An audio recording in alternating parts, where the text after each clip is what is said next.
Jet 583, last way start, runway 26 left. The frequency is 12547, the rest is unchanged. 882, you were not cleared for takeoff. What are you doing? Now the question, working on it. 583, last way start, runway 26 left. Radio down, no radio.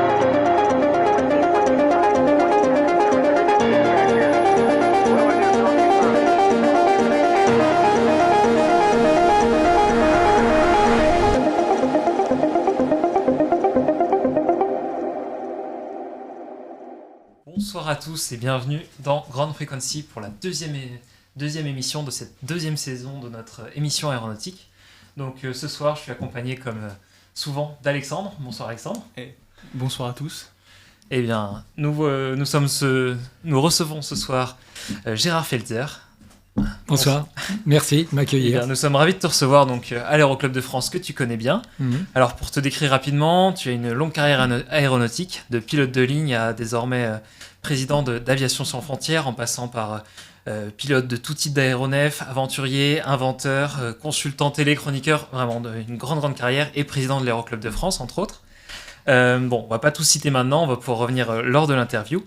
Est-ce que tu pourrais nous parler un petit peu de l'actualité la plus récente? Donc dans le cadre d'Aviation Sans Frontières, il me semble que vous aviez un événement ce week-end, l'Aérorun. Oui, Aérorun, on a trouvé ça joli comme thème, et puis on s'est dit la communauté aéronautique, ingénieurs, techniciens, vendeurs, commercial, pouvaient se réunir autour d'une même cause, et puis en même temps, comme il y en a beaucoup qui pratiquent le run, les dimanches matins en général, ça nous a donné un coup de jeune, ça fait du bien. Et donc 1500 coureurs qui courent pour des choses bien, puisqu'on sauve des enfants, on en reparlera, on pilote des avions dans des endroits assez difficiles, et on transporte des médicaments, des médecins un petit peu partout. Et cette course nous a pas semblé, on en est sûr, une bonne humeur, une générosité, une bienveillance, formidable. Il faudrait que ça tous les jours, quoi. Ah bah c'est super. Donc c'était une course de 10 km directement Voilà. sur le tarmac du Bourget. Ouais, on court sur les pistes du Bourget, et puis l'objectif, c'est que l'an prochain, on court sur les 500 aéroports ou aérodromes sur le territoire. Et ça serait génial de le faire en même temps et connecté. Donc ce serait l'ambition pour l'année prochaine, l'agrandir à tous les Et ans. alors on le fait parce que d'abord on s'est fait connaître, mais c'est surtout que ça nous rapporte un peu de sous pour acheter un nouvel avion, un avion hôpital, on en reparlera peut-être aussi. D'accord, super. Puisque l'objectif c'était que chaque personne qui souhaitait participer lève aussi des fonds qui sont ensuite... Exact. Il y a une cagnotte qui a été faite, et puis en plus c'est déductible, donc les 40 € le dossard, c'était vite amorti, quoi. Et ben voilà, c'est une belle actualité. On voit la vidéo en parallèle de tous ces coureurs revêtus de bleu, prêts à arpenter les pistes du Bourget pour ce bel événement au profit, pour le lever des fonds pour Aviation Sans Frontières. Et bien on va pouvoir revenir sur tout le reste de ta carrière, mais avant ça, je vous propose comme d'habitude notre petite revue de presse de la semaine. Je te laisse la parole, Alexandre, pour la première news. Eh ben, merci Antoine. On va commencer avec de l'aviation commerciale, le duopole Airbus-Boeing. Alors c'est un article sur un point de vue assez intéressant de l'impact des difficultés des deux constructeurs dans le cadre d'un duopole. On a donc Airbus et Boeing qui dominent le marché aéronautique sans menace de concurrence. On a Boeing qui a subi de nombreuses difficultés sur les dernières années, accidents, grèves, suppression d'emplois. C'est quand même 17 000 emplois, une levée de fonds qui a été lancée la semaine dernière, 35 milliards de dollars. Cette concurrence commerciale, elle affecte aussi, donc dans le cadre du duopole Airbus, qui malheureusement souffre notamment de la concurrence commerciale entre la présidence de Trump qui était assez intense et la présidence de Biden qui a un peu freiné toutes ses ventes. Il y a aussi eu, malgré les problèmes de sécurité, Boeing reste too big to fail, donc Washington soutient et n'abandonne pas cette icône qui est quand même le quatrième industriel militaire de la défense américaine. et c'est aussi un manque d'avions. Il y a un trou d'air qui fait qu'il y a un manque d'avions livrés. C'est 19% d'écart constaté entre les commandes et les livraisons, ce qui fait que le milieu du duopole a beaucoup de problèmes en ce moment. Voilà, bon, on a deux gros géants et malheureusement quand un est en difficulté et que l'autre ne peut pas tout combler, ça se passe pas très très bien et ça va avoir un impact assez long terme. Et entre autres, là donc c'est sorti aujourd'hui l'accord pour terminer, que la grève s'arrête, qui n'a pas été entériné par les salariés, donc la grève va se poursuivre encore quelques temps, jusqu'à un prochain accord. On va passer à la deuxième news, donc je vais parler de la taxe, donc de taxe aéronautique. Donc en ce moment ça fait un petit peu la une dans le milieu de l'aérien, puisque dans le cadre de son projet de loi de finances pour 2025, le gouvernement français prévoit une hausse significative de la taxe sur les billets d'avion. Alors, l'objectif, ce serait de générer 1 milliard d'euros par an. L'idée avancée, ce serait pour financer la transition écologique. Malheureusement, ce qui sous-tend quand même, c'est d'arriver à combler des trous de financement, trous dans les finances par ailleurs. Cette taxe est quand même assez élevée. Ce serait 60 € sur un vol long courrier. Et sur les classes, les business jets, ce serait jusqu'à 6 000 € par vol. Donc voilà, une taxe qui devrait permettre d'atteindre jusqu'à 1 milliard d'euros. Il faut savoir que les compagnies aériennes sont fortement opposées à cette taxe. Elles sortent de la crise Covid, entre autres. Donc voilà, à voir ce qui va être voté. Toujours est-il qu'il y a aussi besoin d'argent pour financer la transition écologique. Donc ça passe potentiellement par des taxes. Alors si je peux ajouter quelque chose, c'est que on est dans un univers extrêmement concurrentiel. Ouais. Et donc, on ne peut pas faire une loi à nous tout seul. Donc, soit c'est la même chose pour tout le monde, soit c'est personne, parce que du coup, eh bien, on paye très cher la concurrence qui va en profiter, quoi. Et d'autres hubs européens sur lesquels les vols vont se reporter. Et du coup, dans ce cas-là, c'est double effet négatif pour les compagnies tricolores, entre autres. Exactement. On passe au spatial ? Exactement, côté spatial, industriel, on a Airbus Defence and Space qui a annoncé la suppression de jusqu'à 2500 postes dans cette division, qui fait donc de la défense et du spatial. Une décision qui affecte principalement des pays européens comme la France chez nous, l'Espagne, l'Allemagne et le Royaume-Uni. La raison, c'est tout simplement une restructuration. Cette décision est motivée pour améliorer l'efficacité opérationnelle et s'adapter aux changements structurels d'Airbus Defence and Space. On a notamment l'émergence de nouveaux acteurs comme SpaceX qui force ce gros industriel à bouger ses positions. On a un exemple concret de pression économique. Airbus subit des baisses de commandes de certains programmes militaires.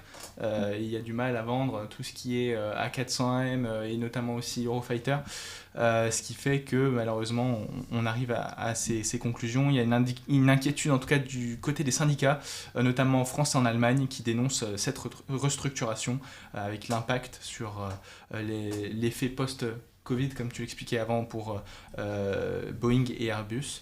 La stratégie long terme d'Airbus, tout en réduisant cet effectif, c'est de réorienter les activités pour se concentrer sur ce qui marche, sur les programmes stratégiques. Mais tout ça donc va être suivi et à mon avis il y a encore des affaires, des rebondissements qui vont arriver autour de Airbus Defence and Space. Donc après ces nouvelles pas forcément très réjouissantes du secteur aérospatial, je vais vous parler d'une sonde qui a été lancée par l'Agence spatiale européenne. Donc c'est la sonde Hera qui a décollé avec succès la semaine dernière pour aller étudier l'astéroïde Didymos. Donc cet astéroïde il est assez particulier, il avait été dévié en 2022 par la mission DART de la NASA. Et donc voilà, une collaboration entre la NASA et l'ESA. L'idée c'est d'aller analyser l'impact causé par cette mission de la NASA sur cet astéroïde. Et donc collecter de nombreuses données sur la déviation d'objets spatiaux. Donc voilà, c'est assez futuriste, et il y a toujours beaucoup de science-fiction autour de ces comètes, etc. Mais toujours est-il, on a des partenariats qui marchent bien entre les deux grandes agences spatiales. Et donc cette petite sonde qui a été envoyée pour étudier cet astéroïde. Écoute, je vais reprendre la main, on va parler de quelque chose que j'adore, le militaire. On va parler d'un déploiement qui est intervenu la semaine dernière, déploiement de Rafale et d'A330 MRTT de l'armée de l'air et de l'espace aux États-Unis pour commémorer le bicentenaire de Lafayette. Lafayette, c'est l'escadron de chasse 2-4 qui est basé en France. qui est donc équipé de Rafale. Il possède donc le même nom que l'escadrille Lafayette, une célèbre escadrille qui en 1916 a été constituée de volontaires américains, pilotes volontaires américains qui ont combattu aux côtés des Français pendant la Première Guerre mondiale. Ce nom hérite du marquis de Lafayette qui est venu appuyer les États-Unis dans leur guerre d'indépendance en tant que Français avec des troupes et donc renforce et symbolise l'amitié franco-américaine. Donc voilà, des avions qui sont partis un peu célébrer et représenter cette amitié à travers plusieurs grandes villes comme Washington DC notamment. Merci pour cette petite news militaire dont tu es le spécialiste. Alors moi je vais terminer par une news sur l'aviation du futur avec un article des Échos qui rapporte les difficultés financières de Lilium, donc une start-up allemande qui voulait développer les fameux taxis volants, les eVTOL. On en entend parler depuis plusieurs mois, mais là c'est une situation assez alarmante pour eux. Ils ont vraiment plus de financement. Ils souhaitaient avoir un prêt de la part du gouvernement allemand pour se maintenir. C'était 50 millions d'euros, mais ils ne l'ont pas obtenu. Et donc cette start-up qui a déjà vraiment utilisé énormément d'argent dans son développement est au bord de ne plus pouvoir payer ses employés et de devoir mettre la clé sous la porte. Faut savoir qu'il y a déjà énormément de retard. Ils avaient promis un prototype volant qui a mis vraiment beaucoup de temps, il n'y a toujours pas de projet commercial à court terme, en tout cas d'appareil qui va être déployé à très court terme. Donc voilà, ils étaient assez avancés, mais pas assez. Les investisseurs n'ont plus confiance, et donc à suivre ce que ça va donner, mais la situation n'est pas très positive pour cette start-up allemande, et qui va sûrement être en cessation d'activité prochainement. Voilà. Écoute, merci Antoine pour toutes ces news. C'était quand même une semaine assez intense. Deux semaines. On remonte 2 semaines. Et donc on va pouvoir passer à l'interview de notre invité. Est-ce que prêt pour refaire un petit flashback sur toute ta carrière aérospatiale ? On va essayer de pas se noyer, ouais. ça a failli m'arriver déjà. Ah bon, on pourra revenir là-dessus aussi alors. Je te propose de revenir à ton enfance. Donc voilà, comment est-ce que comment s'est déroulé comment est arrivée la passion pour l'aéronautique ? Comment est-ce que tu t'es dirigé vers ce milieu ? Alors en fait, mon père avait 2 frères, donc ils étaient 3 frères, et il y en a 2 sur les 3 qui étaient pilotes de chasse. D'accord. Donc probablement ça va fluer quelque part, et dont l'un s'est battu avec les Espagnols, les républicains espagnols contre Franco. Sur des avions russes déjà, et puis l'autre il était pilote de chasse à l'escadrille Normandie-Niemen, voilà, ça a été mon héros quand même, parce qu'il lui arrivait un truc incroyable quand même.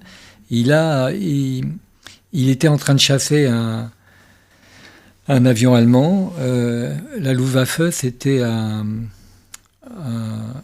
je sais plus quel c'était pas un Junker 88 ? Non, c'était pas un 4. Il a descendu un 88, mais c'était pas sur le front russe. Non, ça devait être un avion de chasse allemand, je me souviens plus lequel. Bon, bref, il le descend, il voit le pilote qui s'éjecte sous son parachute, et la consigne c'était de descendre le pilote, ça faisait un pilote de moins. Mais il l'a pas fait. Il a battu des ailes, il lui a dit au revoir, un peu chevalier du ciel. Et puis, par contre, les Allemands, ils étaient 2. Il y en avait un autre derrière qui l'a descendu à son tour. Et comme il avait assisté à la scène, eh bien, il a laissé la vie sauve également. Et moi, j'avais peut-être 17 ans, beaucoup plus tard, donc. Il m'appelle à l'Aéroclub de France, il dit « Viens déjeuner avec nous ». Alors je dis « Bon, j'arrive ». Et qu'est-ce que je découvre ? Les 2 pilotes allemands qu'il avait retrouvés, lui et Dupérier, qui était président de l'Aéroclub de France à l'époque, qui était pilote de chasse sur Spit. Donc c'était des belles histoires quand même. D'accord. Donc ça m'a probablement influencé dans ma carrière de pilote. J'avais noté une phrase que j'ai trouvée dans un article à propos justement de Constantin Felzer. C'était mon héros, il m'a fait connaître tous les as de la dernière guerre, ça a joué. Donc ça, c'est toujours d'actualité. Tu as pu rencontrer beaucoup de pilotes, pas que ces 2 personnes. Et puis comme j'ai pas eu de père, parce qu'il est mort dans la Résistance et j'avais 6 mois, c'est plutôt Roland de la Poipe qui s'est bien occupé de moi, quoi, qui était héros de l'Union soviétique. Alors je lui avais demandé d'ailleurs quel était son meilleur et son pire souvenir. Il m'a dit le meilleur souvenir, c'est les petites anglaises quand même, mais le pire, c'est d'être embrassé sur la bouche par Staline. Parce que les Russes, ils s'embrassent sur la bouche. Voilà. D'accord. Effectivement. C'est le genre d'anecdote qu'on n'entend pas tous les jours. Ok.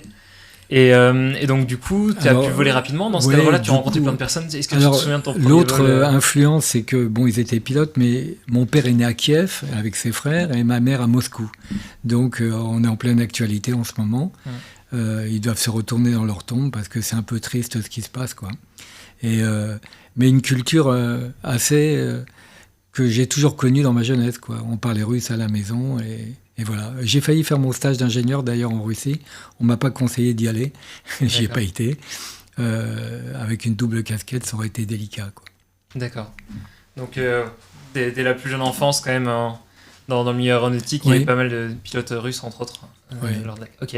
Et donc, du coup, tu te souviens, tu as pu faire un vol rapidement dès que tu étais enfant ou c'est Ben, venu plus tard En fait, moi, j'étais un enfant des banlieues, donc j'avais un dossier scolaire où il y avait marqué présence intermittente et encombrante, donc pas beaucoup d'avenir.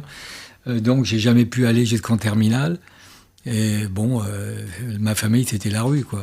À Levallois, du temps où c'était une cité ouvrière. Et puis, j'ai rencontré un copain qui me dit écoute, il y a une boîte qui s'appelle l'ETACA qui recrute sans bac. J'avais pas de bac, donc je me suis présenté, ils m'ont pris. Et puis, je me suis pris au jeu, j'ai commencé à bosser, prendre conscience qu'il fallait bosser. Et ce copain en question, c'est Pierre Chénaud. Pierre Chénaud qui s'est retrouvé PDG de Nouvelles Frontières Corsair. Il a créé Corsair. Donc, c'est des copains où on a vécu l'ambiance des 68 arts. C'était un petit peu l'improvisation, mais assez sympa. Et c'est à ce moment-là que j'ai racheté l'école avec des copains, justement, dont lui. Et c'était un esprit un peu particulier parce qu'on recrutait les profs et on les notait. Et ça veut dire qu'il y avait une prise de conscience de ce qu'était l'école et une façon de s'y impliquer. Et bon, l'esprit est toujours là, c'est la passion des transports, ça s'est élargi avec les transports, le ferroviaire, la route, etc. Et toujours avec cet effort que j'essaie de leur insuffler toujours, c'est la décarbonation. C'est génial. Ah, ça vient. Donc vraiment, tu rencontres une personne, tu arrives dans l'école commence un petit peu à couler, à être en difficulté financière, et la prise de conscience des élèves qui se... Oui, on a été voir, moi j'ai été voir Dassault à l'époque, j'ai dit mais qu'est-ce que vous voulez comme ingénieur? Résistance des matériaux, d'accord, on va en faire 4 heures par semaine, ça va? Ça va. Bon, ça vaut 1 million d'euros, d'accord. Voilà, en gros, c'est parti comme ça. On s'est collé sans en prendre conscience à l'industrie et les besoins de l'industrie. On a formé des ingénieurs sur leurs demandes. C'était ça qui était relativement nouveau à l'époque. Et vous aviez tous 20, vous aviez On tous la avait vingtaine. 18-20 ans, ouais, c'est sûr. Ouais, c'est assez fou la prise de conscience, la prise de recul pour imaginer ça en tant qu'étudiant, quoi. Oui, c'est ça. Oui, encore une fois, c'était l'ambiance 68 hard où il fallait prendre le pouvoir. C'était un peu ça. C'était un peu utopique, mais j'adore l'utopie. Du coup, petite pensée à ceux qui nous regardent, qui sont peut-être étudiants à l'ESTACA. Voilà, votre école actuellement, entre autres. Oui, c'est développé existe maintenant, grâce c'est à- 2500 élèves. C'est un nouvel établissement en région parisienne, puis à Laval et à Bordeaux. Et donc, avec des stages à l'étranger. Puis il est peut-être question de faire un ESTACA en Chine. D'accord. Parce que maintenant, c'est plus les Chinois qui nous copient, c'est nous qui allons les copier. Et tu es encore impliqué dans l'école? T'es encore, Un petit peu, ouais. J'étais d'accord. vice-président pendant pas mal d'années, puis j'ai passé la main. Mais je suis très copain avec eux et je prends souvent des stagiaires au sein d'ASF ou au sein de mes activités sur la péniche, parce que tout se passe sur une péniche là où j'habite. D'accord. Ah, c'est très intéressant. Et donc, tu as été donc au bout du cursus, tu es devenu ingénieur donc aéronautique. Voilà, et alors ça m'a permis, en lisant Aviasport, le petit format d'Aviasport à l'époque, c'est mon voisin, toujours le même, qui me dit, regarde, il y a un article, quand on sort diplômé de l'ESTACA, on peut intégrer l'ENAC. Donc je suis rentré à l'ENAC. Par ce biais, j'aurais jamais pu le faire sans prépa à l'époque.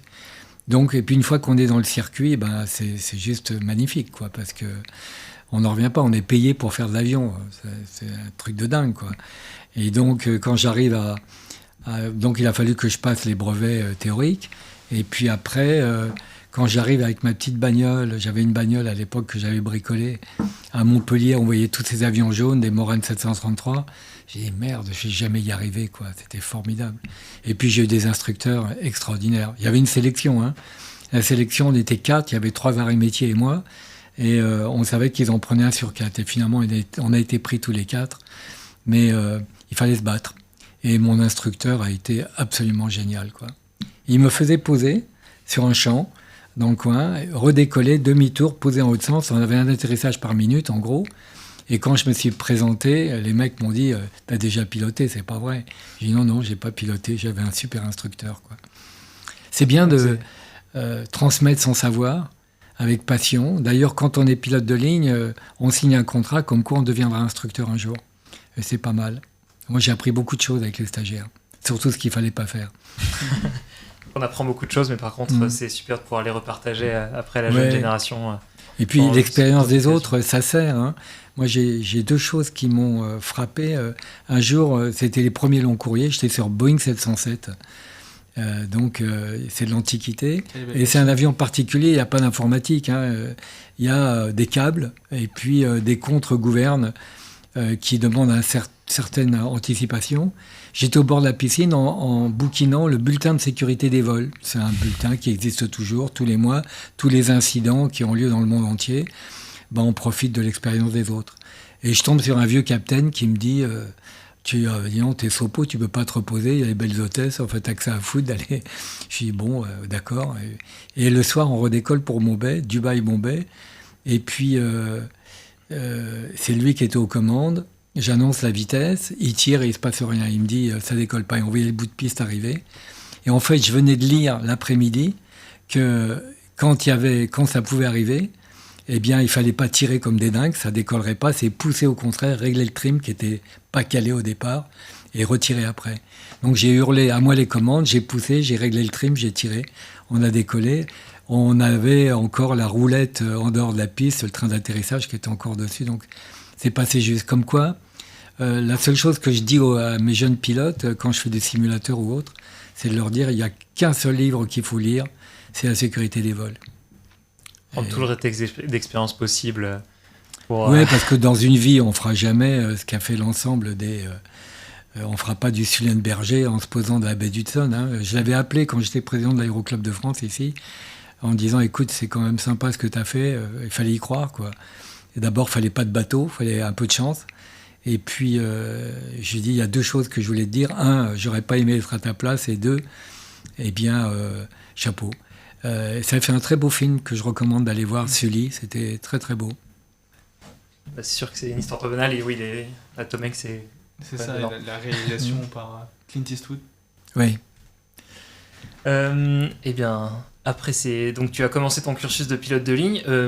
C'était déjà dans ta tête quand tu es entré à l'Estacade de devenir. C'était vraiment une chose que tu voulais pas du tout. Ou c'est venu parce que tu as eu l'opportunité. C'était c'était impensable qu'un mec qui a pas son bac, qui est là. Non. Il y a eu cette opportunité. Je l'ai saisie. Il faut prendre des trains en marche quand ils passent devant. Il ne faut pas les rater, ceux-là. C'est arrivé. Et coup de bol. On était 3 dans ce cas-là. Et on est passé. On a fait nos carrières à Air France. Bon, c'était la période de chômage, la crise du pétrole à l'époque, et donc j'étais obligé d'aller travailler ailleurs. Il y avait une boîte qui s'appelait la STA en Algérie, Société de Travail Aérien, et on l'appelait Sans Travail Ailleurs, justement. Et donc sur Nord 262, on était qualifié Nord 262, c'est un bel avion, hein, une vingtaine de places, trentaine de places.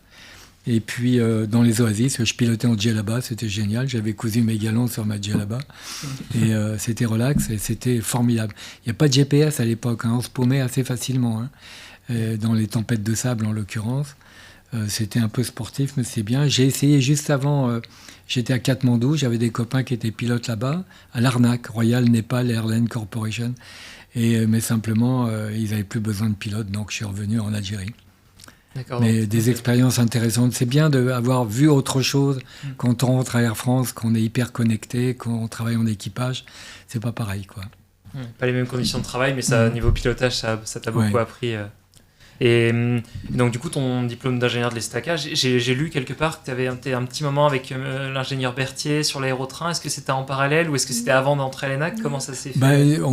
Comme aujourd'hui, les élèves ingénieurs font des stages. Moi, mon stage, c'était chez Bertin. Je travaillais sur l'aérotrain. C'était une invention géniale parce qu'on avait battu 450 km/h. Donc, on a retrouvé ça avec le TGV 50 ans après, quoi.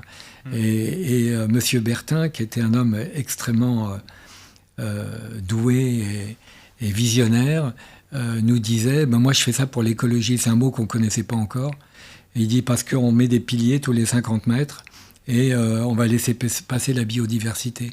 Le mec, il parlait de biodiversité et d'écologie alors que ça n'existait même pas sur le papier, quoi.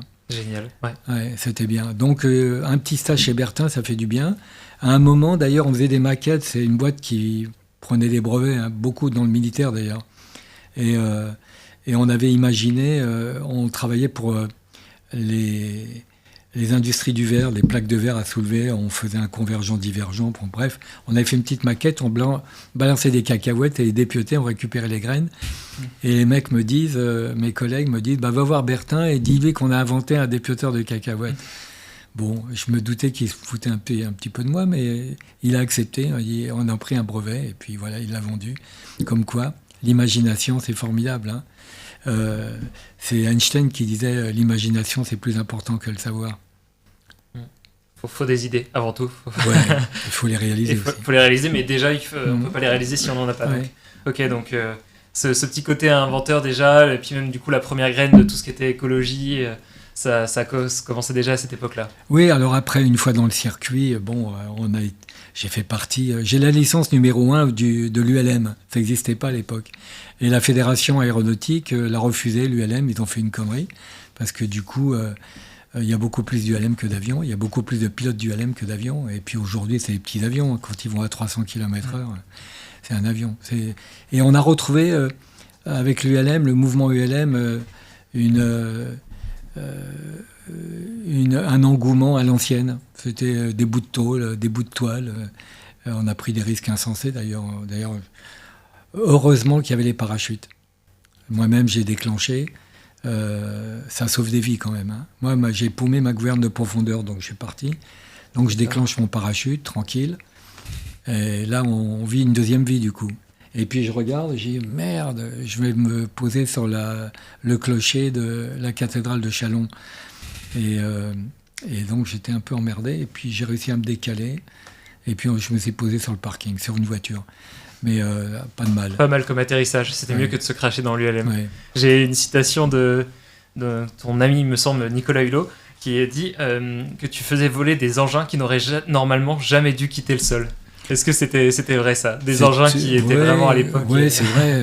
J'ai conçu des trucs, mais surtout pour s'amuser et puis désacraliser le métier, quoi. Mais tu avais cette envie d'inventer des appareils volants en tout genre et de les tester et de voir si ça marchait. Jusqu'à ce que je rentre dans le mouvement écolo. Avec une contradiction, hein. Je suis devenu schizophrène en aimant l'aviation et en aimant l'écologie. C'était pas facile à assumer, hein. 20 000 heures de vol, ça fait 160 millions de litres de pétrole à moi tout seul. Bon, enfin, je vais transporter du monde. Mais quand même, essayer de trouver une issue à un phénomène qui nous concerne tous, surtout les jeunes. Vous, en l'occurrence, eh bien, il faut faire le maximum, ça peut plus attendre, de faire de l'aviation décarbonée, surtout qu'on est montré du doigt, quoi.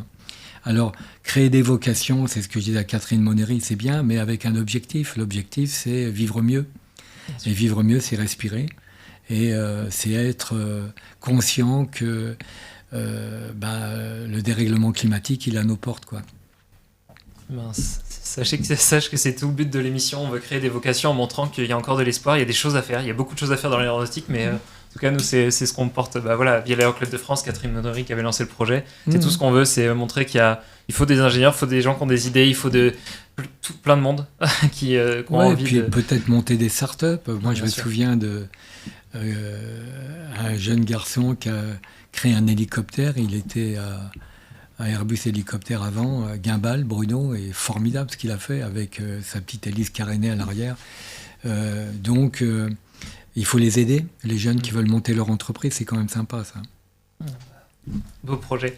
Et donc, si on en revient un petit peu à ce côté pionnier et les premières aventures, donc il me semble que tu as fait une traversée en ULM, c'est ça? La première traversée de la Manche en ULM? La Manche en ULM, c'est ça? Alors, en fait, la Manche, c'est mythique, hein. Et quand on veut faire un record, on choisit la Manche, quoi. Et donc, j'ai fait la Manche, dans tous les sens du terme. Donc, en ULM, avec Pescarolo comme pilote, Patrick Fourtic comme commandant de l'escadrille, et puis Hubert Auriol, qui est le motocycliste du Paris-Dakar. Et voilà, on s'est embourbé il pleuvait, enfin c'était une galère, mais on a fait ça. Puis après, je l'ai fait avec un petit avion de constructeur amateur, que j'avais construit, un Variez avec des ailes en canard. C'était un mec fabuleux qui a conçu ces nouveaux avions, qui s'appelle Burt Rutan, qui est à Chicago. Et puis, rendez-vous à Oshkosh, qui est le plus grand meeting aérien, qui est la Mecque de l'aviation. Et donc, on a battu un Paris-Londres avec Alain Souchon. Pourquoi ? Parce qu'il jouait le rôle d'un pilote. Il y a une trouille bleue de l'avion. Alors j'ai dit, écoute, on va faire un record du monde. Il est toujours valable. Hein. C'est Londres-Paris en moins d'1 heure, etc. Et puis surtout on était à 4 litres à l'heure avec un moteur de Volkswagen que j'avais bricolé un petit peu, quoi. Donc là, on voit la photo de l'avion, donc toi avec Alain Souchon. Et donc, Ah oui, d'accord. oui, voilà, on avait sorti les bouteilles. Et donc le record tient toujours, c'est ça, moins de 10 litres de carburant pour traverser la Manche. C'est ça, ouais, incroyable. Exactement. Et donc, et lui, il a plus peur, donc c'est bien. Alors, je compte sur lui d'ailleurs, s'il m'écoute.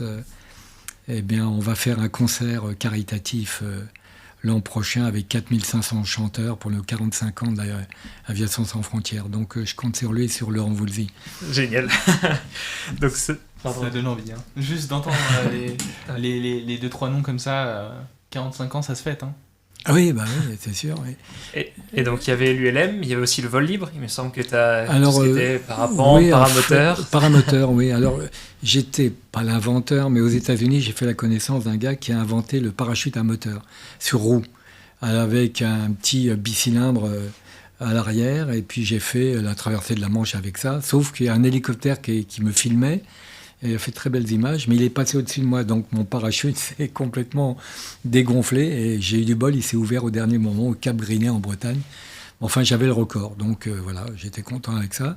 Après, je l'ai fait, mais ça, il y a très récemment, enfin, il y a moins de 5 ans, avec un ballon lenticulaire, une soucoupe volante, quoi, électrique. Donc voilà. Et puis, donc encore une traversée de la Manche, mais cette fois-ci, tu t'es dit, en soucoupe électrique. Oui, c'est ça, voilà. Génial. Et donc, on a fait ça, et puis bon, on se marre bien en faisant ça, quoi. C'est sans prétention. Hein.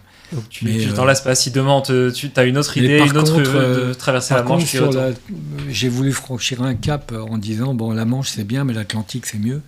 Donc, on a essayé de traverser l'Atlantique avec Nicolas Hulot sur un dirigeable qu'on a conçu.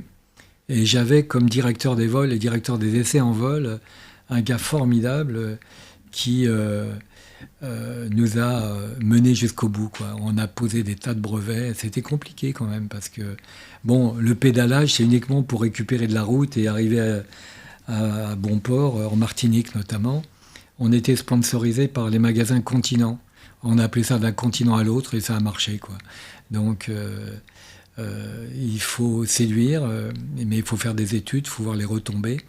Et tous ceux qui ont des projets, il y en a plein, hein, eh ben, il faut qu'ils trouvent de l'argent, ce qui est le plus difficile à faire. Hein.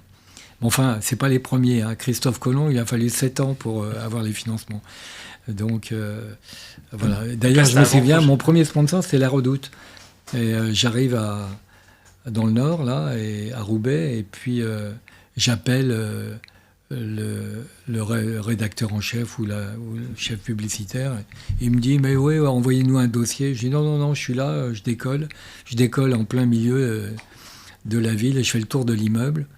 Tout le monde était aux fenêtres. Ah, c'est vous, alors venez. Alors, bon, il me dit bon, alors qu'est-ce que vous proposez? Je dis voilà, j'ai un parachute à moteur, ça n'existe pas, c'est le premier. Ça vient des États-Unis, c'est un copain, Steve Snyder, qui est un mec génial.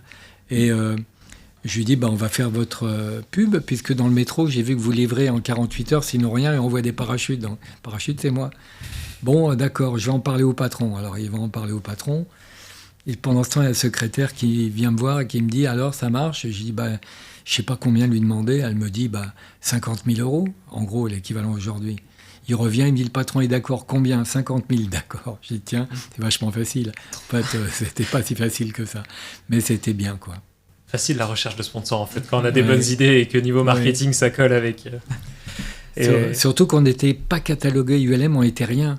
Moi j'ai décollé de Narbonne un jour pour inaugurer une structure de la Redoute et il y avait le patron de l'aviation civile du coin qui vient me voir et il me dit mais qu'est-ce que vous faites, votre licence? Je dis j'ai pas de licence moi. Ah bon? Et alors je l'entends téléphoner à la DGAC en disant il y a un mec qui décolle avec un parachute et j'entends dire qu'est-ce que t'as bu ce matin? Ça n'existait pas, quoi. Donc on redécouvrait une nouvelle aviation. c'est le vol le plus simple qui soit. Hein. Moi, j'ai fait voler des tas de gamins de 12, 13 ans là-dessus, sans licence, sans rien, juste avec une radio. Je dis, vous avez 2 pédales, une pour tourner à gauche, une pour tourner à droite, une poignée de gaz. Vous mettez des gaz, ça monte, vous diminuez, ça descend, c'est tout, quoi. Et quand on est seul à bord et quand on a 13 ans, ça influence pas mal. En 1 heure de temps, hein. Il n'y a même pas d'apprentissage, c'est pas des biplaces, enfin, il n'y en avait pas à l'époque. Ouais, Mais ça intuitif, crée des en fait. vocations. Ouais, ok. Et donc là, pour revenir un petit peu sur donc la traversée en dirigeable à pédale, c'était avec c'était Zepi, c'est ça, sans Ouais, kilo. le petit Zeppelin, oui. Et c'était donc à la fois un gros projet, mais d'ingénierie. Enfin, comment est-ce que aussi au niveau de la trajectoire, il y avait beaucoup de choses. Vous avez mis combien de temps à préparer ça et comment On était 50 bénévoles quand même. D'accord. Parce que les bénéfices étaient déjà pour Aviation sans frontières. Donc on a travaillé là-dessus. Des trucs improbables. Il y a pour la stabilité du ballon. Quand le soleil frappait la journée, il y avait une extension de l'hélium et ça faisait monter le ballon, donc il fallait compenser en pompant de l'eau. Mais pomper de l'eau à 50 mètres, c'est pas évident. Enfin, il y a des tas de des petites astuces comme ça. Et puis, on a fait 2500 km en pédalant, mais on s'est craché juste après le Cap-Vert, entre le Cap-Vert et le Brésil, parce qu'on n'avait pas les vents prévus, enfin bref. Et voilà, on est tombé. Et dommage parce qu'on était à 2 jours de l'arrivée. Vous avez fait 2500 km quand même, c'est énorme. Ouais, mais porté par les alizés qui commençaient à arriver. Et donc, voilà, ça a merdé, on a touché un peu violemment. Et il a fallu qu'on abandonne, c'était pas évident, on était dans l'eau. Moi, je me suis pété 2 vertèbres quand même. Mais voilà, ça fait partie du jeu. 4 jours dans le vent, c'est-à-dire sans aucun bruit, même pas le bruit du vent, même pas le bruit des vagues. Un silence absolu. Avec Nicolas Hulot, ça a été notre plus beau vol de notre carrière, quoi. C'est moins bruyant qu'être en vélo même. C'était et vraiment dans les les baleines, airs. à un moment, on entend pchit. Et il me dit, merde, il y a une fuite. Alors je dis, non, attends, regarde, c'était les baleines qui nous suivaient. C'était juste magique, quoi. C'était magnifique.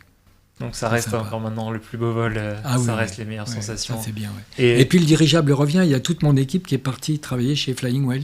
D'accord. Et donc, je les revois là encore aujourd'hui. Et bon, voilà, j'espère qu'il va réussir son projet parce que c'est une grue volante qui est capable d'emmener 60 tonnes, donc c'est pas mal. Et puis moi, ça m'intéresse parce qu'il est capable de livrer des hôpitaux clés en main. Il appelle ça Flying Care. Et voilà. Pour ASF, ce serait vraiment. Ouais, pour Aviation sans frontières, ça serait bien. On avait reçu Thibaut Proulx dans la 2e ou 3e émission de Grande Frequency, donc on avait pu en parler justement de Flying Whales et de leur beau dirigeable. Ouais. Je sais pas s'il a toujours le même nom, c'est LCA 60T, quelque chose comme ça. Donc leur dirigeable dimension, enfin c'est vraiment démesuré, mais pouvoir transporter autant de masse. 200 mètres de long, c'est gros. Et ben on commence à avoir vu pas mal de petites anecdotes sur le côté aventurier. Alors, tu as commencé à nous en parler d'ASF, ça très rapidement. Donc, quand tu as commencé à travailler chez Air France, en parallèle, tu as commencé à voler pour ASF.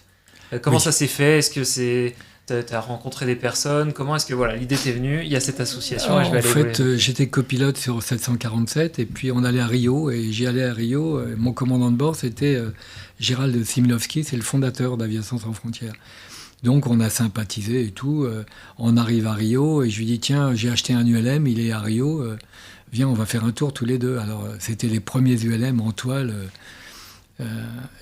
Donc on volait au ras de l'eau, on prenait des gerbes d'eau dans la gueule et il n'était pas très rassuré, quoi. Et puis après, au retour, il me dit écoute, tu m'as fait goûter un truc, t'es quand même un peu gonflé, mais j'ai besoin de gens comme toi. Est-ce que tu veux partir faire une mission pour Aviation sans frontières ? Je dis bah ouais, quand ? Il me dit la semaine prochaine. Donc c'était le Honduras. Et je suis parti au Honduras avec un petit avion sur place, un Cherokee 6, pour aller à la frontière du Salvador et puis essayer de sauver des gens. C'était ma première mission, puis il y a eu après le Mali, le Mozambique, où c'était chaud parce qu'on se faisait tirer dessus, le Tchad, le Soudan, enfin bon voilà, un petit peu partout. Et donc j'ai lancé l'aviation générale au sein d'Aviation sans frontières, puisque Aviation sans frontières à l'époque, c'était envoyer des tonnes de médicaments, des catastrophes, etc. Très bien, ça continue toujours aujourd'hui. Puis là on s'est diversifié. Et l'aviation légère, on est devenu quand même professionnel parce que avant on louait des petites trapanelles, des genre 300 chevaux, quoi. de 4 à 6 places. Et là, on a opté pour un caravane, 12 places. Et là, ça devient carrément de l'avion de ligne, mais avec toutes les contraintes d'avions qui doivent se poser près des villages, dans des villages isolés, menacés, en guerre. Et voilà, Thomas Pesquet, on lui a passé sa qualif, il est avec nous, et c'est plutôt sympa. Djebari aussi.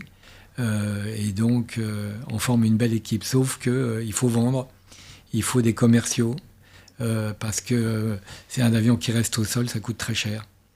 Et voilà, donc mes premiers vols avec ASF, ça a été ça. Et puis après, on s'est quitté, j'ai fait d'autres choses. Et puis je suis revenu il y a 3 ans, 4 ans, en disant, tiens, à mon âge, il serait temps que je m'intéresse à sauver des vies, quoi. C'est ce qu'on fait. Même si tu l'avais déjà fait avant.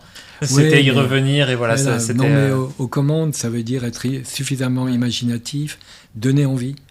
Il y a Einstein qui disait il faut, pour changer la société, il faut changer les hommes, et pour changer les hommes, il faut leur donner envie.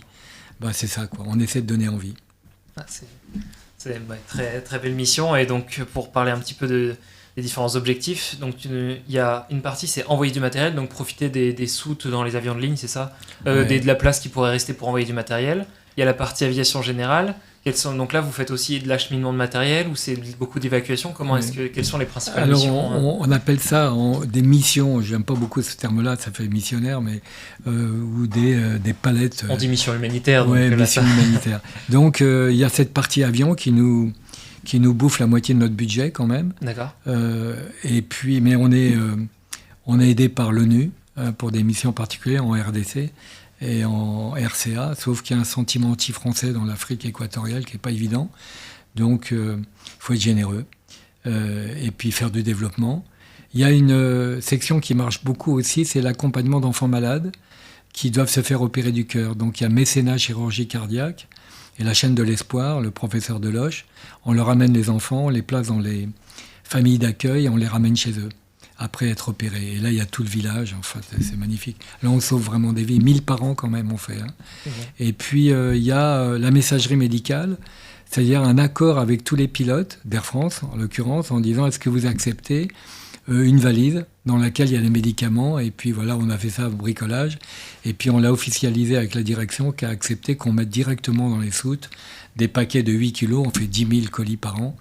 Pour le monde entier, enfin FedEx de l'humanitaire, quoi. C'est une logistique énorme, et donc là un partenariat avec Air France pour cette logistique et acheminer où vous pouvez des médicaments. Donc on travaille avec, alors on essaie de s'étendre en ce moment pour travailler sur du matériel et pas que des médicaments, et notamment avec Handicap International qui soigne les blessés par les mines.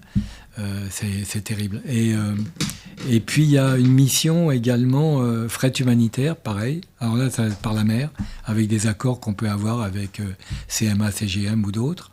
Et puis on a un truc que j'avais démarré à l'Aéroclub de France qui s'appelle les ailes de l'avenir. Ce sont des gamins des banlieues qui ont perdu leur repère, qui ont des problèmes sociaux, familiaux, scolaires, qui ont décroché. On leur fait construire un petit avion, un ULM en l'occurrence, sur lequel ils volent. Donc il y a un fil rouge qui est assez sympa, et surtout qu'autour de l'ULM, il y a de la menuiserie, il y a de l'électricité, il y a de la mécanique, il y a un peu de tous les métiers. Ils choisissent un métier, on les remet à niveau, et puis après ils partent en fonction, en formation qualifiante avec un CAP. Et ça marche bien. Ça redonne envie, un objectif concret, l'avion ça fait rêver. J'avais justement, tu avais commencé, c'était avec les jeunes de la Cité des 4000, c'est ça le premier à la Courneuve, oui. D'ailleurs, il y a eu un petit problème, c'est que il y a la fête de la musique, il y a eu un meurtre, un mec qui était un peu drogué. Et il faisait partie de l'équipe. Donc la police est arrivée, donc ils enquêtent. Et puis pendant qu'ils enquêtaient dans l'atelier, ils se font piquer leur bagnole. C'était assez drôle d'ailleurs, parce qu'ils n'ont jamais retrouvé la voiture. Et puis après, les pompiers arrivent, parce qu'entre-temps, ils ont foutu le feu. Enfin bon, ça a été un peu dramatique. Mais c'est sportif quand même. Ouais, c'est sportif, mais il y a des bons côtés. Par exemple, on a sorti un avion, c'était à Orly, je crois, la ville d'Orly. Et puis on termine le chantier.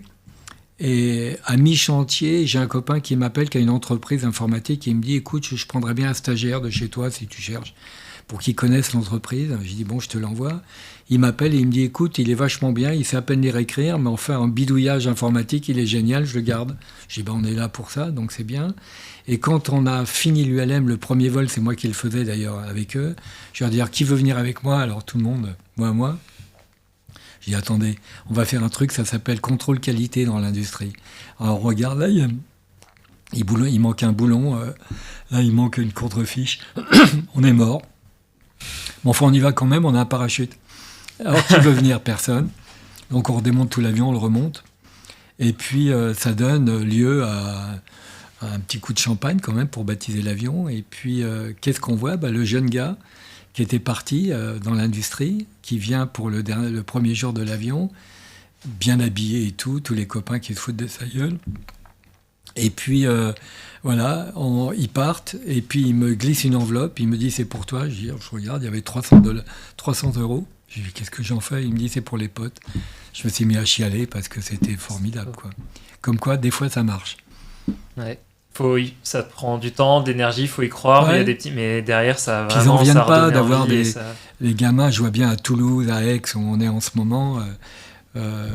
il y a des pilotes du Concorde qui viennent les voir, il y a un chef pilote d'essai d'Airbus qui vient les voir. Nous, on n'est rien et on nous offre un truc génial, quoi. Et on les paye en plus pour les attirer parce que sinon on les voit plus. Ça s'appelle les ailes de l'avenir, du coup. Les ailes Et de ça l'avenir, voilà. continue. Alors, j'avais créé ça, et ça s'appelait les ailes de la ville, D'accord. ici à l'Aéroclub de France. Et puis après, je suis devenu directeur du musée de l'air et je ne pouvais pas être, puisque j'hébergeais les ailes de la ville au musée de l'air, donc j'ai passé la main au président de l'aéroclub de l'époque, Jean-François Georges, et puis après, ça va mal chez eux, là. Je sais pas, il y a eu un directeur qui est parti avec la caisse, je crois, un truc comme ça, pas évident, mais c'est un joli mouvement. Voilà. Et puis Ouais, j'espère pouvoir exporter le principe de la pédagogie par l'action. Et notamment en Afrique. D'accord. Alors justement, en lien, il me semble que en 2001, J'ai l'impression t'étais que je te bousille ton émission là. Non, parce c'est que parfait, j'essaie. Ouais, Non, mais les justement, chemins de j'en traverse, tu m'arrêtes. Parce non, que c'est sinon- parfait. Tout même, comme j'avais dit, on discute, on échange, super, on apprend plein de choses sur ta vie. Et ça, moi, franchement, c'est des beaux messages, que ce soit l'espoir, c'est solidaire, ça donne envie de... Non, c'est très bien, pas de souci. T'as envie d'adhérer, t'as ton carnet de chèques. Il est dans mon sac là-bas. Ouais. Et donc pour rester sur ce volet solidaire, tu as aussi cofondé une association qui s'appelle Zebunet. Ouais, Donc là, l'idée, alors tu vas être plus détaillé, c'est du microcrédit pour aider des paysans du Sud ouais. à avoir accédé à l'élevage, c'est ça? Alors, oui, c'est un moyen. En fait, j'étais commandant de bord, je faisais un Madagascar et j'avais Mohamed Younous à bord. Mohamed Younous, c'est l'inventeur du microcrédit, la Grameen Bank. Et je venais de lire son livre que j'avais sur moi. Il vient dans le cockpit, j'ai dit tiens, fais-moi une signature. Il me signe mon bouquin et puis on a sympathisé. Prix Nobel de la paix quand même, le mec. Il est formidable, il est du Bangladesh. Et donc, il me dit, qu'est-ce que tu vas faire à Madagascar? Je dis, je vais me promener. Attends, tu rêves ou quoi? Il y a des tas de gens qui meurent de faim, tu vas faire quelque chose d'utile dans ta vie. Il m'engueule. Alors, je dis, qu'est-ce que je peux faire, moi? Il me dit, achète des zébus, parce que c'est l'animal emblématique. Il y a plus de zébus que d'habitants à Madagascar. Donc, j'y vais, j'achète sur le marché un zébu, je le ramène à l'hôtel, il a chié partout. Et je vais voir le concierge et je lui dis, tiens, j'ai un zébu, je te le loue, pardon. Et donc, il me dit, ouais, d'accord, je te le prends. Combien? Alors je lui dis 1 euro par jour, ça te va? Il me dit non, c'est presque mon salaire et je pourrais pas. Alors je dis écoute, viens, on retourne au marché, j'étais encore en uniforme. Je t'achète 12 poules pondeuses et puis tu me donnes un œuf par jour. Allez, d'accord, c'est comme ça qu'on a commencé. Et puis au bout de 6 mois, on avait 700 zébus. Et aujourd'hui, on est avec 20 000 familles sur ce même principe du remboursement. Tu achètes un zébu, tu lui donnes un nom. Mon premier client, c'était Strauss-Kahn, il était ministre des Finances. Alors, son zébu, on prend la photo et tout, on lui envoie, et il dit, on t'a trouvé un nom, c'est Zébu de bien social. Alors, ça lui a pas plu comme ministre. J'ai dit, te casse pas, on va changer de nom, on va l'appeler Zébu sexuel. Bon, ça lui a pas plu non plus. Alors donc, on a, par le développement, parce que donner de l'argent, c'est facile, mais tu rends les gens dépendants, ils ne peuvent pas s'en sortir tout seuls. Donc aujourd'hui, on est à Madagascar, Vietnam, Burkina, Niger, Mauritanie, Togo, et on est à 20 000 familles. Donc c'est un truc qui marche plutôt pas mal, quoi. Ça reprend l'expression, Ouais, et, tu donnes un poisson à voilà. manger, tu manges un jour, une canne à pêche. Exactement, la canne à pêche, C'est ouais. exactement ce qu'on sait. Et comme j'ai ma compagne vietnamienne qui a connu dans l'histoire du Vietnam beaucoup de développement, de misère, de boat people, eh bien, elle comprend tout à fait ça. Elle voulait être hôtesse de l'air, on lui a dit que c'était trop dur, elle a fait Normal Sup, elle est biologiste, et elle mène ça à la Viet Cong. J'ai compris avec elle comment ils avaient gagné la guerre. Mais ça marche bien. Et du coup, en ce moment, elle est au Mozambique, et elle essaye de trouver de quoi améliorer le quotidien des gens, quoi. D'accord. Ils en ont besoin et ça permet, ça leur donne vraiment les clés pour ensuite. Et puis on s'est sortir retrouvé de une la situation. dignité, c'est-à-dire qu'on Ouais. gagne de l'argent et qu'on le mérite. Ouais. Et ça, c'est formidable parce que on meurt de faim à Madagascar encore. Et ça, c'est inimaginable, quoi. Comment on peut, en 2024, mourir de faim aujourd'hui, quoi. C'est fou. Donc voilà, Zébunet, c'est ça. Donc on fait des jeux de mots avec Zébu. Il y a Zébu, Zébu soif, Zébu faim, etc. Donc tu achètes un Zébu ou un cochon. Hein, on t'ouvre un plan d'épargne Zébu, un PEV, ou un plan d'épargne cochonne, une cochonne, et puis le paysan te rembourse. Sur un microcrédit qui est de 1 euro, 2 euros par jour, ça dépend. Un cochon, c'est 40 euros, donc ça va. Plan d'épargne canard, plan d'épargne impède, un plan d'épargne dromadaire aussi, un Mais plan c'est d'épargne... déclinable à l'infini, voilà, Ouais. il faut juste des bonnes volontés qui Ouais. placent leur argent dans les choses utiles, entre Oui, autres. c'est ça, oui.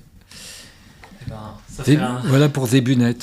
Et puis, on a créé... Alors, tout ça se passe sur ma péniche, qui est pas loin d'ici, qui est à la Concorde. Et, pour rendre la dignité aux gens, eh bien, il faut comme disaient les Gilets jaunes, il y a la fin du mois et puis il y a la fin du monde. Eh bien, on a créé un truc qui s'appelle le Tree for You, un arbre pour la vie, où on a travaillé avec Air France pour compenser le carbone. Sauf que Air France a fait une com qui est pas bonne parce que on dit pas aux gens volez mieux, volez plus, on va compenser, ça n'existe pas ça. Alors on fait de l'agroforesterie et là on plante à peu près 2 millions d'arbres par an avec sur le même principe que le microcrédit pour Zébunet. Ils arrivent à vivre si on les aide à mettre ça sur pied, quoi. Et ça c'est formidable. Tree for You, voilà. Ça se passe où, du coup? C'est dans quel pays? Dans tous les pays du monde. Okay. En Asie, en Amérique du Sud, voilà. Et puis, qu'est-ce que j'ai créé sur la péniche? Tant que j'y suis, là, je continue. Ah oui, c'est bien, là-dessus. non, mais ça fait plein. J'ai créé un truc qui s'appelle Futura Mobility. C'est-à-dire, j'ai réuni les directeurs d'innovation de tout ce qui roule, qui flotte, qui vole. Alors, la SNCF, Alstom, Airbus, etc. Et on essaie de imaginer la mobilité en 2050, évidemment décarbonée. Donc c'est une boîte à idées, ils échangent, et ça fait plaisir de voir le directeur de l'innovation de la SNCF qui échange avec Airbus, parce que finalement, les systèmes embarqués, c'est pareil. Le souci de moins émettre, c'est pareil. Donc voilà, et on fait des voyages d'études. On était en Israël il y a 2 ans, ils ont racheté plein de start-up, ils sont assez forts là-dessus. La semaine dernière, ils étaient partis au Danemark, là aussi pour rencontrer. Au Canada aussi, il y a 3 ans, on a rencontré les prix Nobel, c'est les champions de l'IA là-bas. Et donc tout ça, ça fait émerger les routes solaires, les choses comme ça.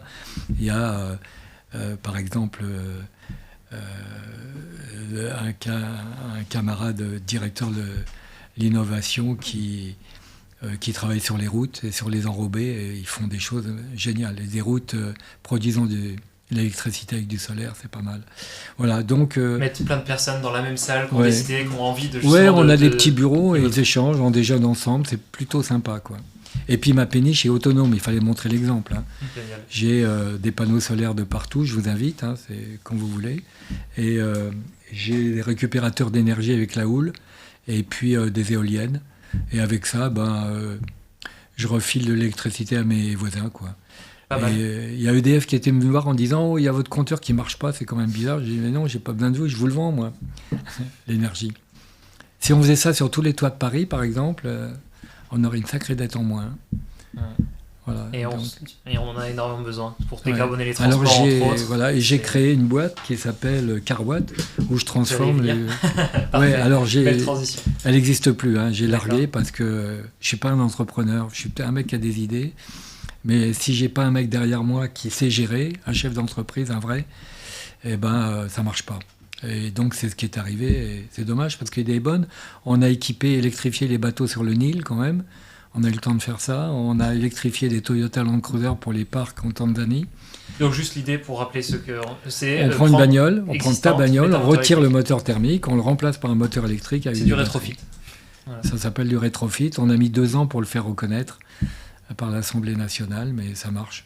Enfin, c'est repris par d'autres maintenant, donc c'est pas perdu. Génial. Là, justement, là, on a quelques citations donc, de Ouais. de tes amis. Gérard a 1000 idées à la seconde, mais n'en réalise qu'une par jour, de Nicolas Hulot. Donc c'est exactement ça, beaucoup d'idées, beaucoup d'envie d'innover, d'agir pour l'environnement, décarboner les transports, mais Ouais. effectivement derrière ça prend beaucoup de temps et bah, des fois ça marche, des fois ça Ouais. marche pas, mais l'idée c'est de tendre vers cette ligne et de lancer plein de choses pour... Il faut lancer, puis il faut faire de la politique. Moi, j'ai été élu, élu Europe Écologie, bon, je me suis aperçu des limites du politique, mais il faut des lois quand même, incitatives. Et bon, voilà quoi. Et avant, j'étais dans la campagne de Coluche, où notre slogan c'était il y en aura pour tout le monde, mais c'est surtout la France est coupée en deux, on va la faire plier en 4, et ça a bien marché. Avec Nicolas Hulot, c'était un petit peu plus sérieux, un petit peu plus difficile aussi en même temps. Justement, comment est-ce que s'est fait ce point de bascule, c'est ta rencontre comment est-ce que ça t'a toujours intrigué comme milieu, ou est-ce que c'est un moment où tu t'es rendu compte que pour faire bouger les choses, il fallait s'engager en politique? Comment est-ce que s'est fait un peu cette bascule? Parce qu'après, tu as été très présent aussi dans les médias, enfin, il y a eu tout un enchaînement un petit peu lié, une présence médiatique assez En fait, forte. je connaissais très bien de Nicolas Hulot du temps où il était même à la radio, puis Ushuaïa, et Ushuaïa, je supervisais un petit peu tout ce qu'ils veulent. Et donc, à force de visiter des pays qui sont en danger aussi, climatiques, on n'est pas né écologiste, on l'est devenu, dit Nicolas Hulot, et ça c'est vrai. Et du coup, ça m'a donné envie d'aller un tout petit peu plus loin. J'ai dit, écoute, t'es le Français préféré des Français, donc montons un mouvement. Donc il y a la fondation qui est née, la fondation Nicolas Hulot. Et puis après, on a dit, pour faire bouger les choses, on va se présenter.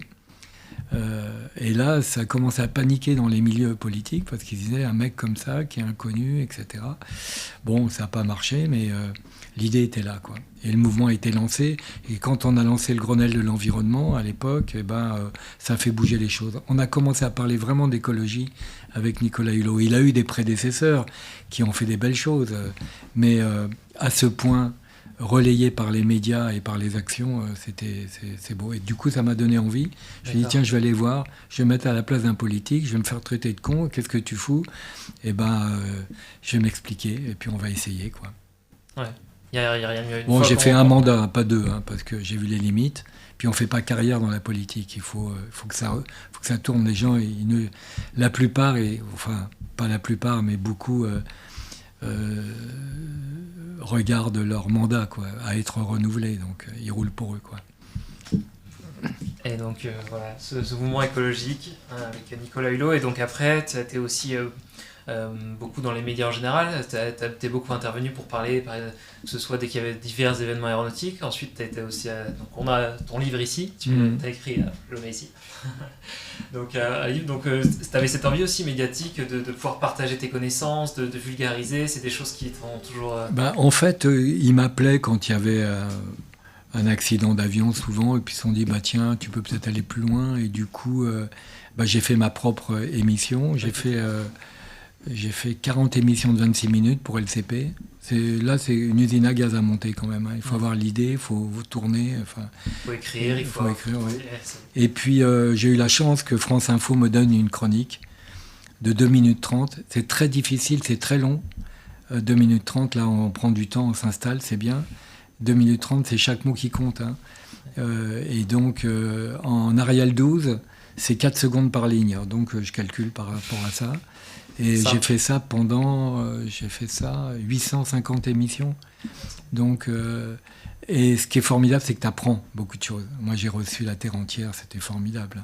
Et ça allait des transports amoureux jusqu'au transport de drogue, en passant par les pompiers, quoi. T'as balayé le spectre le plus large. Ouais, c'est Transportez-moi, ça s'appelait. Et ça s'appelait Circuler, il y a le monde à voir. Dans un premier temps, je trouvais ça joli, mais un peu long. Puis Transportez-moi à la télé et à la radio. Et puis bon, je continue sur BFM quand il y a des événements liés à la mobilité, quoi.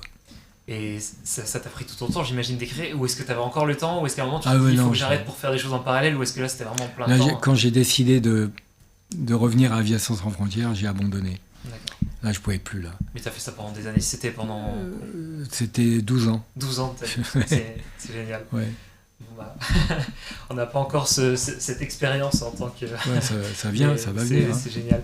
Alors, bon, on s'approche de 21h, donc s'il y a des questions peut-être dans le chat, n'hésitez pas. On a encore... voilà, on a pu voir plein de choses, donc le côté aventurier, les débuts dans l'aviation, tous tes engagements solidaires avec les différentes associations que tu as créées ou entreprises d'ailleurs qui continuent d'évoluer. Et donc avec Aviation sans frontières maintenant, je pense qu'on a parlé de pas mal de choses, on aurait pu en faire d'autres. Oui, je viens de créer un truc, il y a Toussaint qui arrive là. Ah bah. Donc j'offre une alternative entre la crémation et l'inhumation. Il n'y a plus de place dans les cimetières, c'est complètement con. Et en plus, ça ruisselle, il faudrait une nappe phréatique. La crémation, c'est vachement violent. Donc je pose la terramation. La terramation, on pose le corps à même le sol, on le recouvre de 3 mètres cubes de copeaux de bois. Et puis là, ça chauffe, il y a les bactéries qui arrivent, qui bouffent tout. Il ne reste plus rien, il reste de l'humus. C'est du compost. Du compost. Donc on fait du compostage. Et puis l'idée, c'est de transporter le compost là où la famille veut planter un arbre. Donc on plante un arbre, c'est l'arbre du défunt, c'est la vie qui continue sous une autre forme. Et c'est assez sympa, sauf que c'est interdit. Donc on essaie de faire changer la loi. Alors j'avais déjà fait changer la loi pour le rétrofit, là je suis en train d'essayer de changer la loi sur la terramation. On est bien parti, on fait des études avec le CNRS. Et c'est un fromage, le funéraire, 2 milliards d'euros annuels. Donc nous on voit jouer la transparence en disant respecter la nature, c'est le retour à la nature, c'est ce qui se passe dans les animaux sauvages. Hein. Et là, du coup, il vaut mieux aller boire un coup sous l'arbre du défunt qu'une pierre tombale qui est fabriquée en Chine. Donc on transforme les tombes en arbres et les cimetières en forêt. Voilà mon dernier challenge. Qui date d'il y a un an. Ouais. Pas du tout que les transports, tout ce qui peut être... le transport funéraire. Ouais. Oui, non, ça marche, effectivement. C'est le dernier voyage. Hein. On a une question par rapport à Aviation sans frontières. C'est quoi les besoins et les critères pour le recrutement dans Aviation sans frontières, que ce soit pour les pilotes ou pour aider, tout simplement? Ça peut être... ça dépend. À Paris, nous, on est à Orly, donc on les accueille volontiers. Il y a une diversité. C'est aussi bien dans le développement d'un add-on sur Flight Simulator que l'accompagnement d'enfants, l'accompagnement de réfugiés, la messagerie médicale, etc. Il y a du boulot. Et là, on est alors, soit c'est des bénévoles, en général des retraités, soit c'est des mécénats de compétences. C'est les boîtes qui offrent 2 ans de détachement chez nous. Souvent, c'est des gens en fin de carrière. Et ils mordent à l'hameçon parce que ça leur plaît tellement que... voilà. Et pour les pilotes, on demande quand même une expérience pilote. Donc, on ne peut pas prendre des pilotes débutants, mais des pilotes qui ont 200 heures à peu près. Et puis, pour être copilote et commandant de bord, c'est 200 heures aussi, mais avec l'expérience de la machine, il faut 50 heures minimum sur la machine. C'est ce qu'on a fait avec Thomas Pesquet et Djebari. D'accord. Qui offre pas mal de visibilité. C'est vrai qu'on entend de plus en plus parler d'Aviation sans frontières et c'est génial. Écoute, il est 21h, je pense qu'on a pu parler de plein de sujets, on va pas te retenir les contraintes de la suite de la soirée, donc on va pas te mettre en retard. En tout cas, merci beaucoup pour tout ça. On a pu parler de plein de choses, on aurait pu faire une émission de 2-3 heures de tous les projets, de toute ta vision aussi du transport du futur. On a pu l'évoquer un petit peu. En tout cas, je vous invite à aller voir aussi le livre. Il est ici. Si tu peux, vas-y, ça s'appelle, si parce que en fait, j'ai un oncle, celui du Normandie-Yémen, qui a écrit un bouquin qui s'appelle On y va. Du coup, j'ai pris la suite avec le titre. Voilà. Très bien. Alors, moi, donc je ne l'ai pas lu, mais après tout ce qu'on a vu ce soir, ça donne bien. Et belle photo, tu verras dedans. Trop bien. Merci beaucoup, j'espère que l'exercice ça t'a plu, tu as pu parler de ce que tu voulais. Oui, bien sûr. Ouais. Bah merci. Donc on va s'arrêter là pour tout ce qui est quiz aéronautique, les chroniques. Bah rendez-vous dans 2 semaines comme d'habitude. Exactement. 2 semaines, on a un invité spécial dessin. On parlera avec Romain Hugo de BD. Exactement. Vous avez pu donc, voir n'hésitez quelques pas. BD dans notre décor. On aime bien ça et on sera ravis de le recevoir. Et puis merci Bah, à tous. Merci à tous. Merci Gérard d'être venu Merci au donc, chat. dans les locaux de la Club de France que tu connais bien. Et puis Ouais. bonne soirée à tous. Bonne-